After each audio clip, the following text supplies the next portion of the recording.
네, 오늘은 사무엘상 12장 8장부터 왕의 필요를 이스라엘 백성들이 얘기했고 9장, 10장, 11장을 거쳐서 사울이 선출되어 왕으로서의 권위를 갖게 되었습니다. 비로소 이제 왕다운 왕이 세워지게 되자 사무엘은 이제 뒤안길로 물러나는 겁니다. 그래서 오늘 이 말은 어떻게 보면 사무엘이 이임식, 그러니까 사울 왕이 취임을 했다면 자기는 이제 거기에서 물러나는 그런 과정의 연설 혹은 설교라고 할 수 있습니다.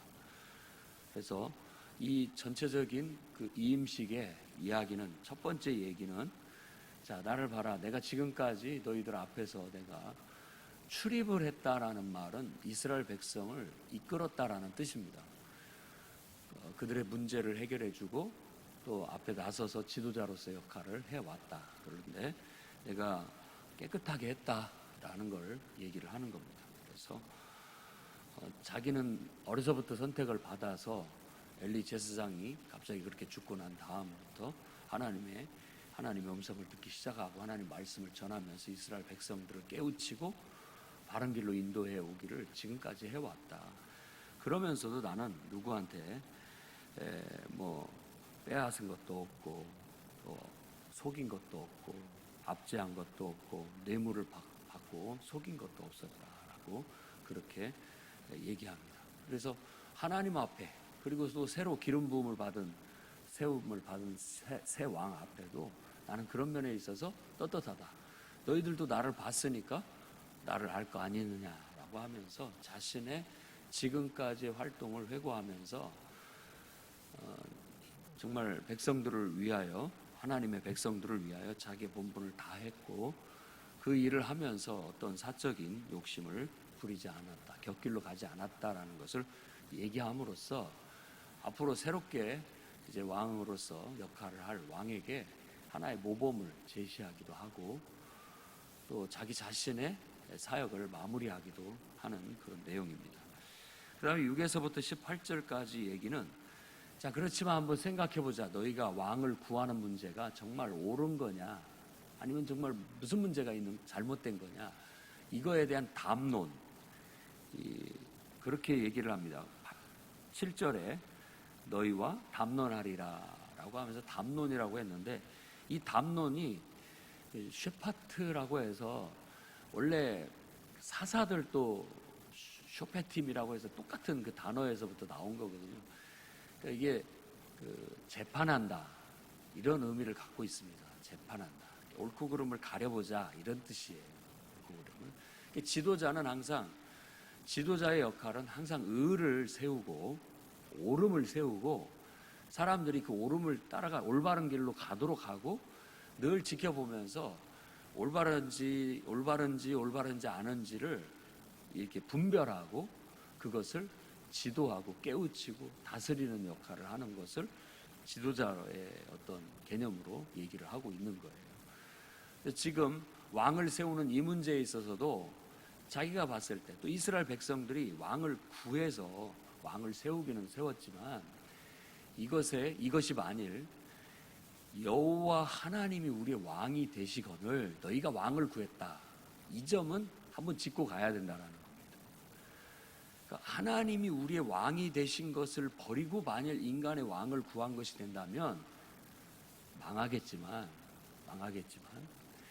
하나님이 우리 왕이 되시고 그 왕이 되신 하나님께서 우리를 지도하기 위해서, 이끌기 위해서 또 다른 인간 왕을 하나님의 도구로, 일꾼으로 세우셨다라고 해서 철저히 하나님의 왕되심을 실현하는 왕, 그리고 그것을 알고 그 지도자와 함께 하나님을 왕으로서 모시면서 하나님의 뜻을 이루어가는, 순종하는 그런 온전한 모습을 보이면 괜찮다, 이걸 한번 잡고 가는 겁니다.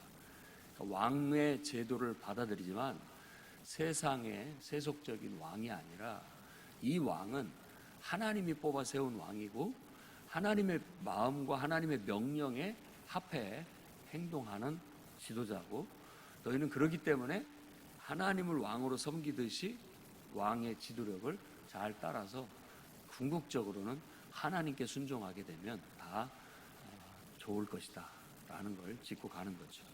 근데 그런 면에 있어서 일단은 이스라엘 백성들에게 그걸 한번 생각해 보게 하고 뭘 우리가 잘못했는지, 그리고 앞으로 이 문제가 어떤 문제를 발생할 수 있는지를 한번 얘기를 해주고, 그러니까 예방접종을 하고 왕의 제도를 국가에 실행을 하게 되는 겁니다. 그러니까 우리도 민주주의가 좋은 것을 알지만 민주주의에 폐단이 있어요. 그런 걸 알고 민주주의를 해 나가야 됩니다. 자유라는 것도 다 좋은 것이지만 자유라는 것에 폐단을 갖고 있어요. 그런 걸 알고 하는 사람과 하지 않은 건 문제가 크죠. 예를 들어 우리 어린 초등학생들이나 중고등학생들이 이제 학생들의 인권조례 이런 것들이 법으로 통과가 돼서 아이들한테 이제 함부로 할 수가 없습니다. 그래서 좀 옛날같이, 옛날 부모나 아버지나 선생님같이 너 이놈 자식 손바닥 내놔 하고 이렇게 때리고 이러면은 자신의 인권을 주장을 해요. 자신의 인권을 주장하면서 나의 인권을 지금 침해하고 있고 나에게 압제, 폭력을 가하고 있다. 그래서 경찰에다 신고를 하면 조사를 받습니다. 조사를 받아요. 인권을 침해한 점이 있는가. 그런데 우리가 아이들이 아직 성숙되지 않은 아이들이 그러다 보니까 이제 그걸 악용하기 시작하는 거예요. 부모님이 혼내려고 하면 저의 인권을 보장해 주십시오 라고 그렇게 주장을 하고 경찰에 신고도 하고 뭐 이런 식으로 하게 되는 겁니다. 그런데 인권을 가르치기 전에 먼저 자기의 도리를 가르쳐야죠. 옳음, 올바르게 행동할 거.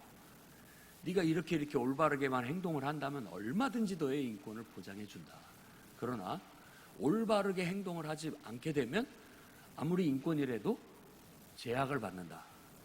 이걸 가르쳐주고 그 다음에 인권을 주장하라고 얘기를 해야 균형이 잡힙니다.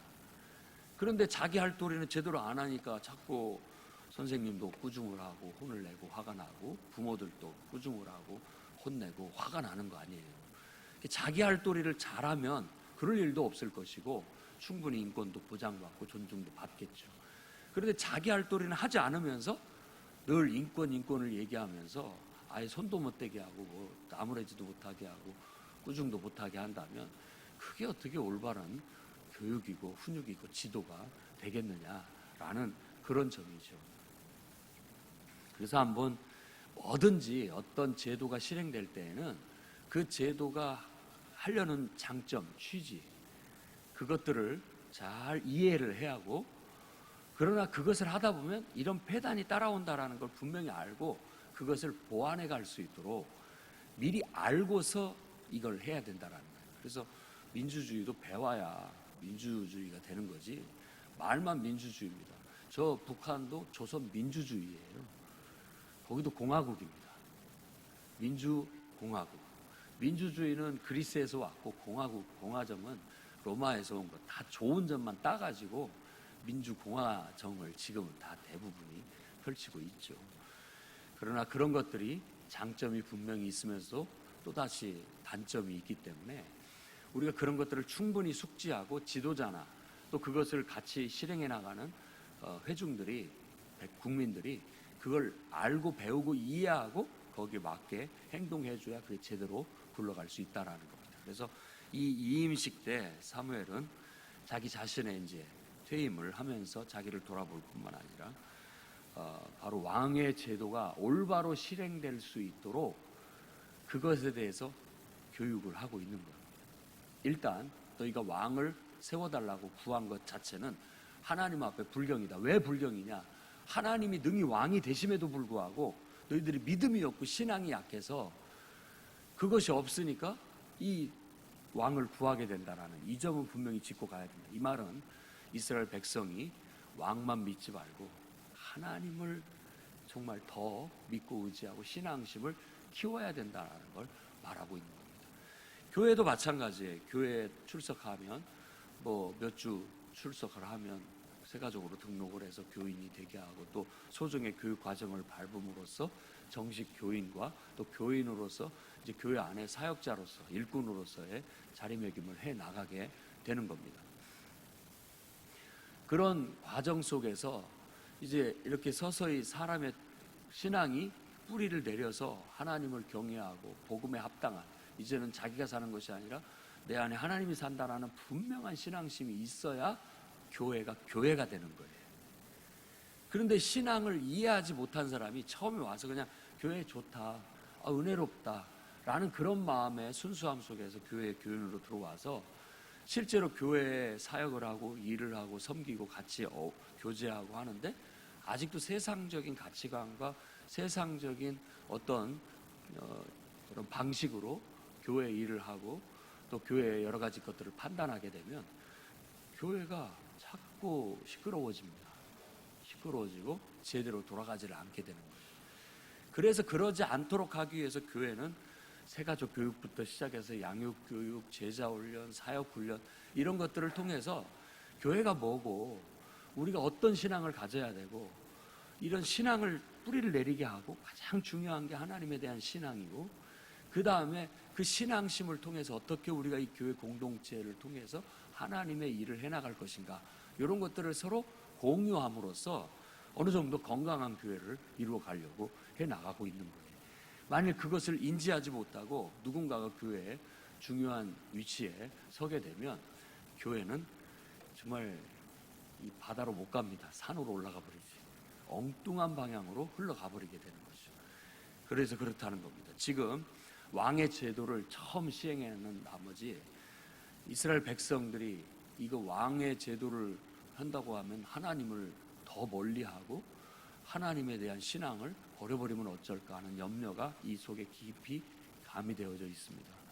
그러면서 조상들도 그렇게 해왔다.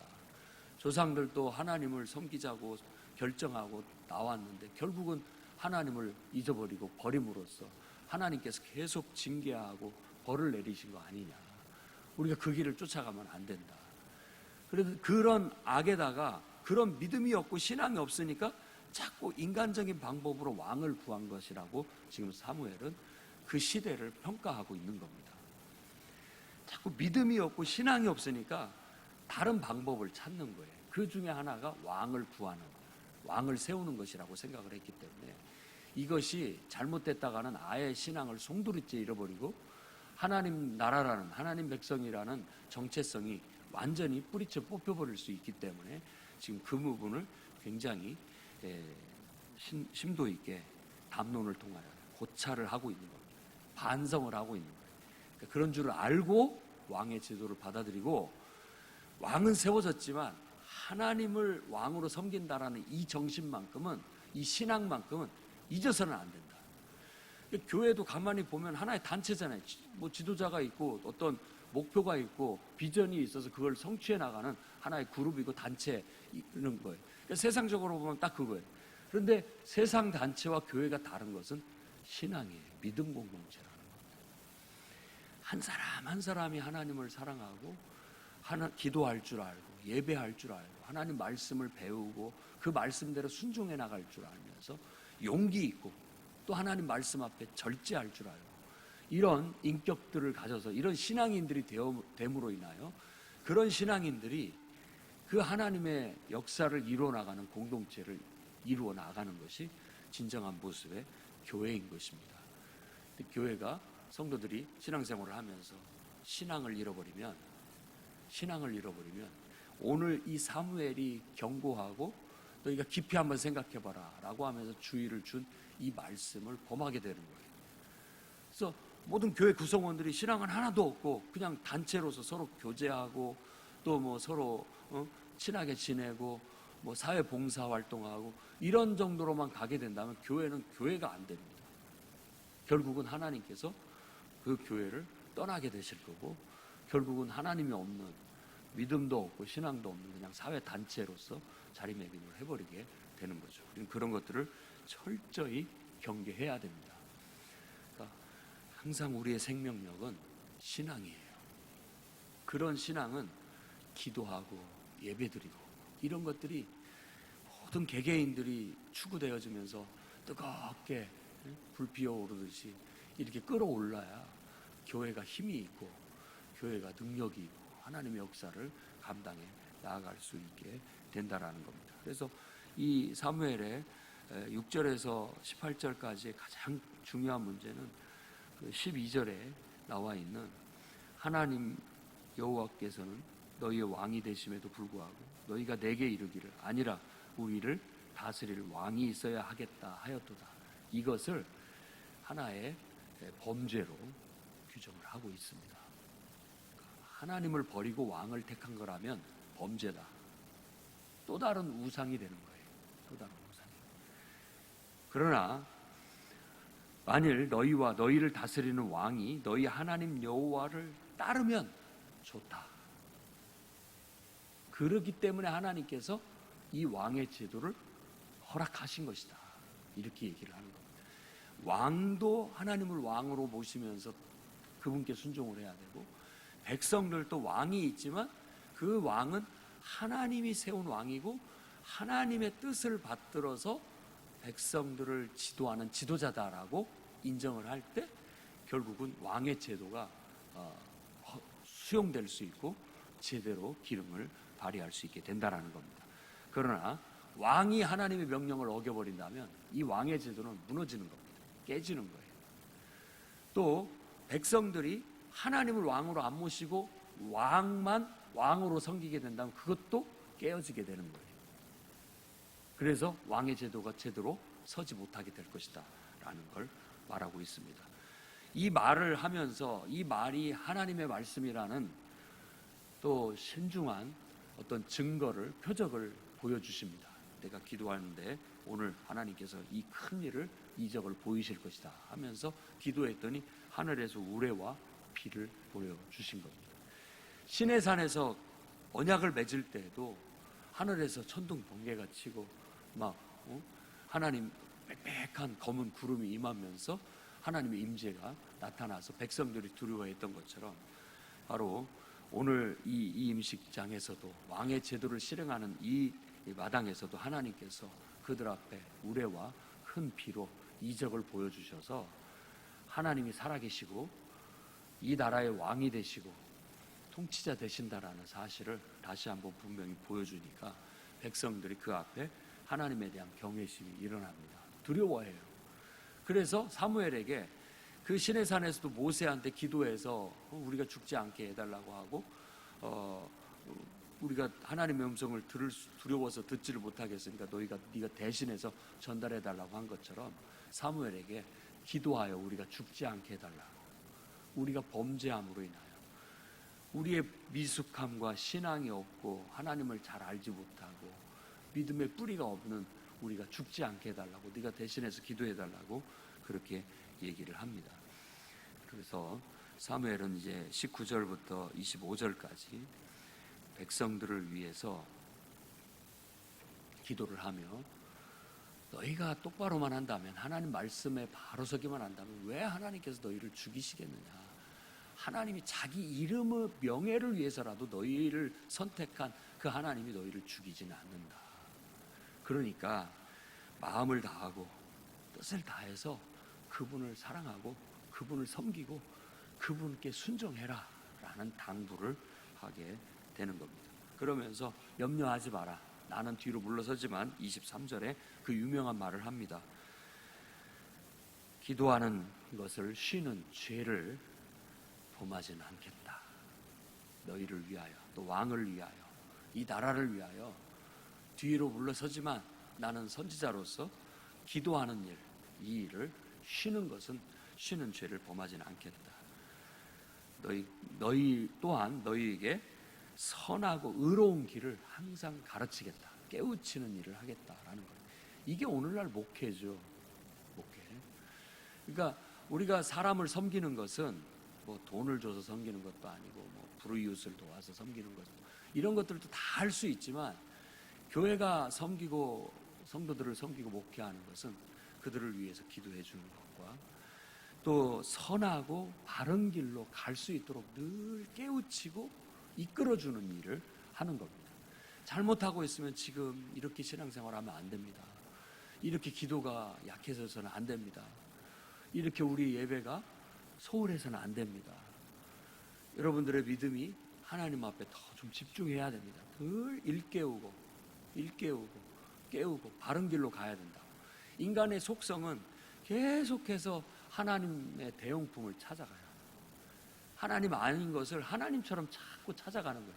지금 왕을 구하는 것도 그런 심리에서 나온 건데, 사람들 마음이 늘 그래. 그런 것들을 다 잡아서 일부는 허용을 하지만 이것까지는 안 된다. 이런 마음에서 이런 것들을 추구하면 안 됩니다.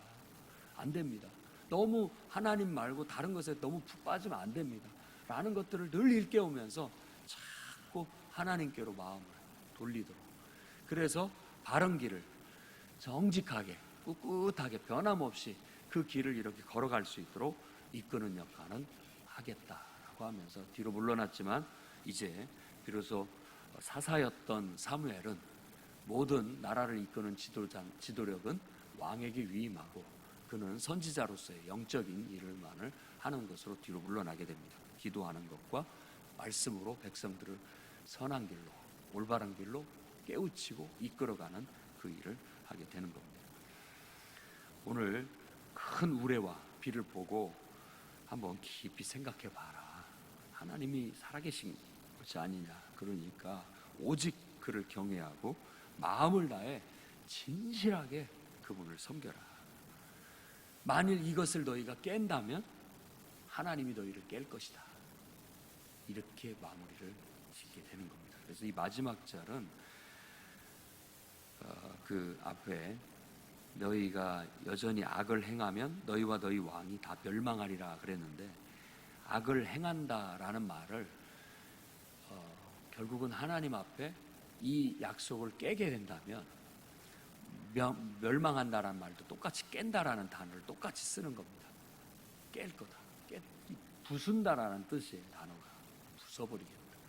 너희가 하나님과 하나님에 대한 신앙을 부숴버리게 된다면 하나님이 너의 인생을 부술 것이다. 이렇게 엄중하게 경고하고 있는 겁니다. 그러니 오늘을 당한 우리 성도들도 정말 철저히, 교회도 중요하고 목회자도 중요하지만 제일 중요한 것은 내가 하나님을 나의 왕으로, 나의 임금으로 정말로 사랑하고 경외하고 존중하고 진실한 마음으로 충실하게 그분을 섬기는 거예요. 그분이 세운 목회자로, 그분이 세우신 교회로 받아들이고 그 속에서 하나님의 뜻을 잘 그들과 함께 호흡하며 화합해서 이뤄나가게 된다면 교회가 힘있고 하나님의 역사를 이뤄나가겠지만, 만일 우리가 이러한 그런 제도를, 이런 원리를 깨버리게 된다면 교회도 깨지고 목회자도 깨지고 신앙도 깨지고 모든 우리 인생까지도 다 연쇄적으로 부서지고 깨지게 될 것이라는 걸 우리가 깊이 새기고 두렵고 떨림으로 우리들도 충실하게 이 교회를 통하여 또 목회자와 성도들이 한 마음 한 뜻이 되어 협력하여 하나님의 역사를 이루어가기를 주의 이름으로 축원합니다. 기도하겠습니다. 자비의 하나님,